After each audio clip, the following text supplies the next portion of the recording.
Tagar Institut, Jurnalisme dan Riset.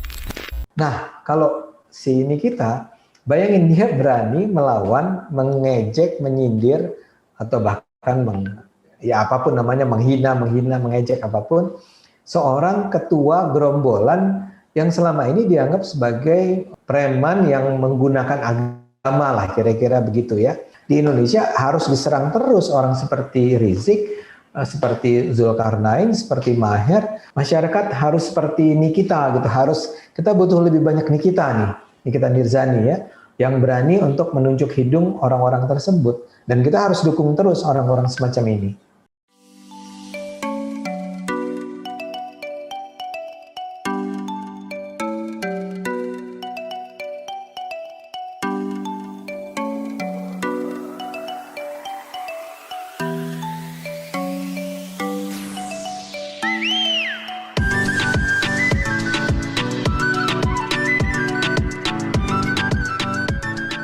Ya, untuk kita sendiri di sini, kita berupaya keterlibatan seluruh masyarakat yang memiliki potensi destinasi pariwisata. Dan perhatian mereka sangat luar biasa, sehingga kita menamakan mereka kelompok masyarakat sadar wisata.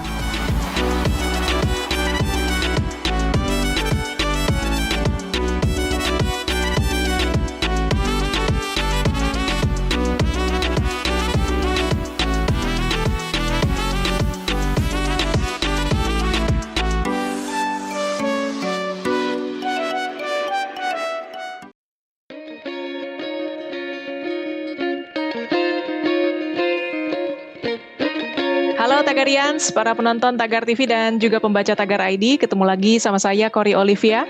Hari ini kita mau bahas tentang artis sekaligus pembawa acara Nikita Mirzani yang diduga menyindir pimpinan Front Pembela Islam Rizik Syihab sebagai penjual obat.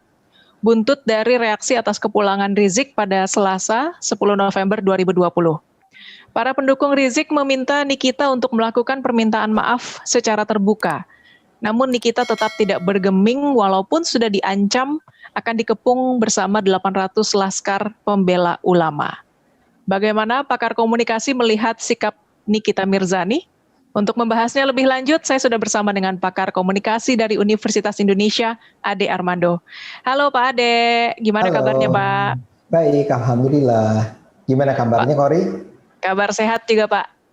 Pak Ade, banyak yang kagum dengan keberanian Nikita Mirzani melawan Rizik Syihab. Anda sendiri bagaimana melihat fenomena ini, Pak? Ya sama, saya kagum, dan sebetulnya begini, orang tuh menjadi sangat kagum dan mengeluh-elukan Nikita karena saya percaya ada jutaan orang selain Nikita yang punya perasaan yang sama mengenai Rizik. Pulangnya Rizik, dia bikin masalah, dia bikin keributan. Banyak sekali orang yang mengatakan, Rizik tuh kenapa nggak di Arab aja sih? Kan selama ini kalau nggak ada dia tuh hidup kita jauh lebih tenang, tentram. Dan sekarang tiba-tiba dia pulang, dan udah dia pulang, dia bikin macet, dia bikin susah, dan seterusnya. And all of a sudden, tiba-tiba saja ada seorang Nikita ya, Mirzani yang dengan sembarangan gitu ya, dengan seenaknya bicara menyebut si Rizik itu sebagai tukang obat kan. Nah itu kayak seperti mewakili perasaan kemarahan itu, dan orang lain tidak ada yang mau melakukannya. Kaum intelektual tidak melakukannya, ulama apalagi, selebritis yang lain juga diam-diam saja gitu ya. Dan tiba-tiba ada Nikita yang out of nowhere, kayak kita nggak pernah membayangkan bahwa statement semacam itu bisa keluar dari orang seperti Nikita yang selama ini cuma dikenal sebagai artis yang yang suka bikin rame, ngomongin juga nyablak, tapi kan nyablaknya bukan nyablak tentang politik atau nyablak tentang apalagi pemuka agama. Jadi saya rasa ada banyak orang termasuk saya yang kagum dan tercengang, dan gila nih Nikita gitu, berani amat gitu ya.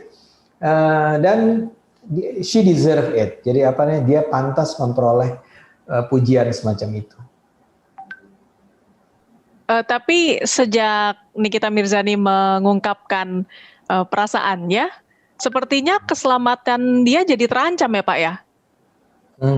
Ya itu wajar lah, harus dia alami oleh siapapun yang berani bicara secara terbuka, lurus, tegas,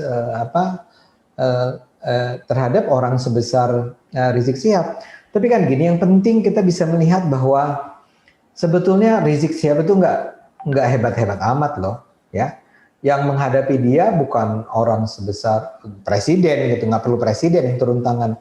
Ya cukup Nikita Mirzani aja yang menghadapi dia, dan orang kita harus mulai belajar bahwa pemuka agama itu, ulama itu, atau imam seperti atau habib seperti Rizik itu adalah orang biasa-biasa saja, ya.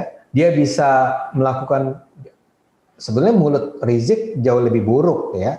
Dia menghina orang lain, menghina agama lain, menghina kelompok lain, ya, dengan sangat terbuka selama ini. Cuman orang takut gitu menghadapi dia.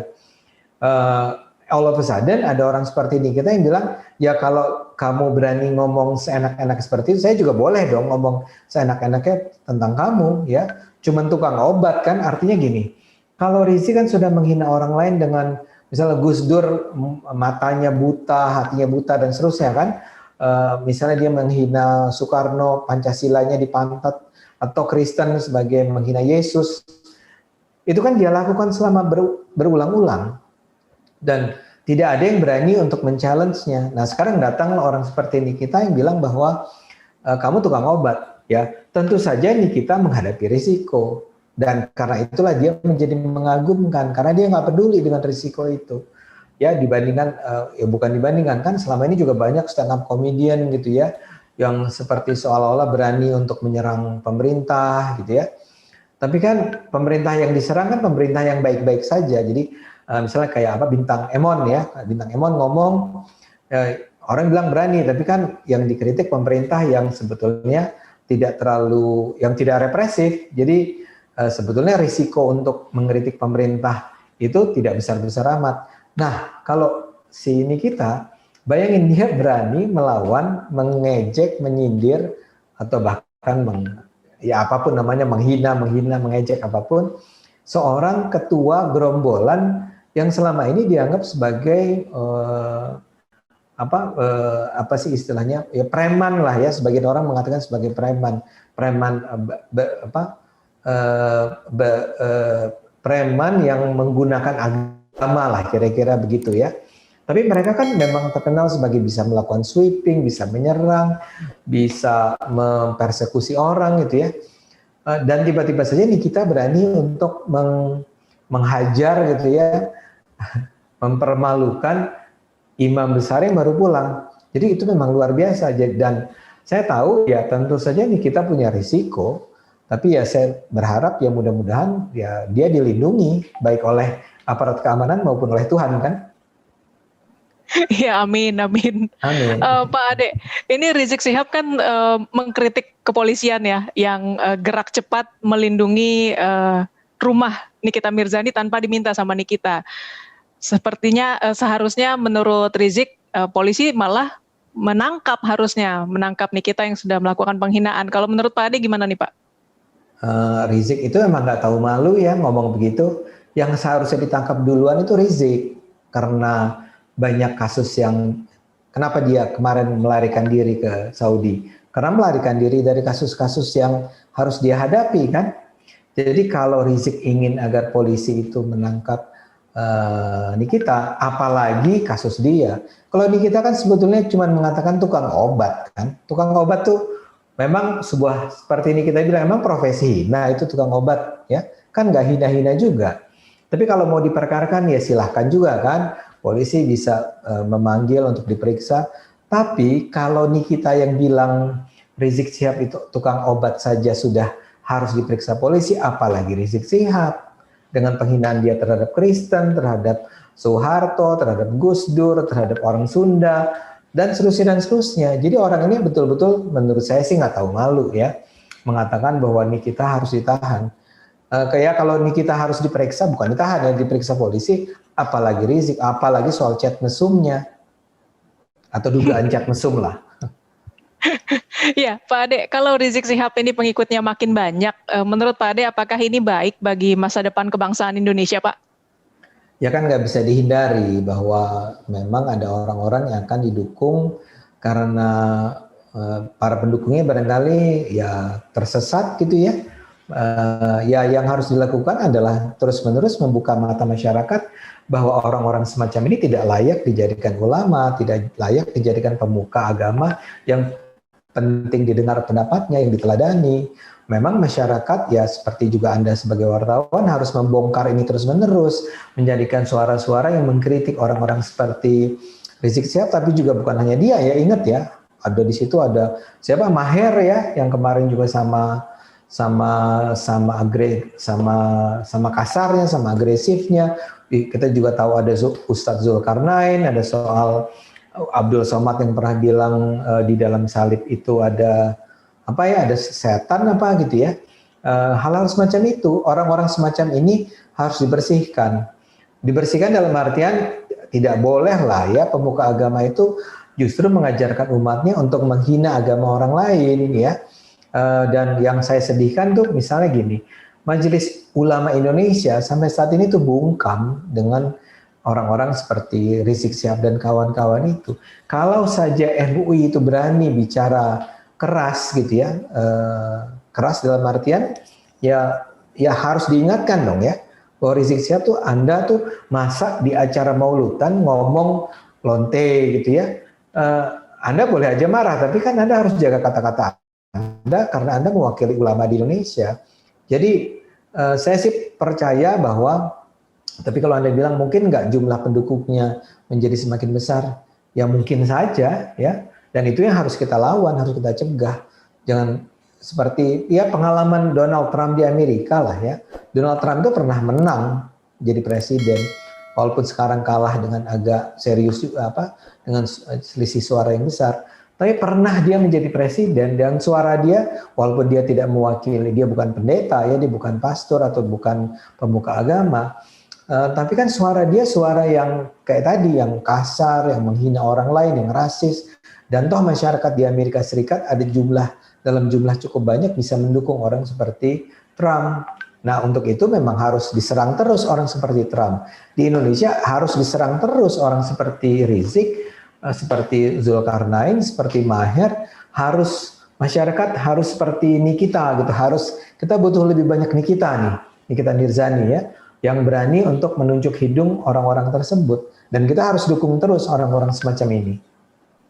Baik, pertanyaan terakhir Pak, mungkin ada yang ingin Anda sampaikan kepada Nikita Mirzani dan juga kepada pengikut Rizik Syihab? Kalau Nikita ya sabar aja ya, Nikita ya jalan terus dengan apa yang Anda yakini sebagai Anda yakini benar ya. Kalau buat pendukung Rizik sudahlah ya, nama Islam itu sudah terlalu buruk ya, dicoreng oleh kelakuan Rizik Syihab dan para pendukungnya ya. Jadi kalau mereka betul-betul mencintai Islam sebagai agama mereka, ya jagalah nama baik Islam.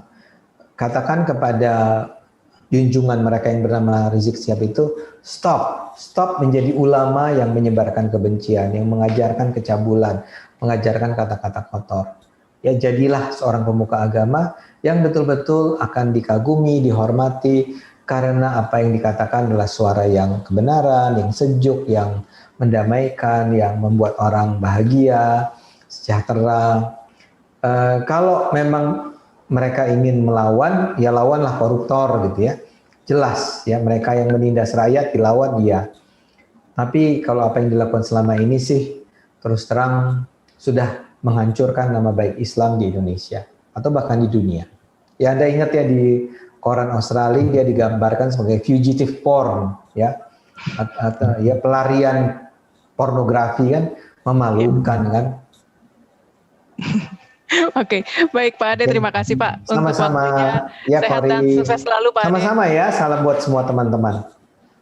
Tagarians, demikian perbincangan saya bersama pakar komunikasi dari Universitas Indonesia Ade Armando. Subscribe YouTube channel Tagar TV dan klik loncengnya juga untuk mengikuti video menarik membahas topik terhangat hanya untuk Anda.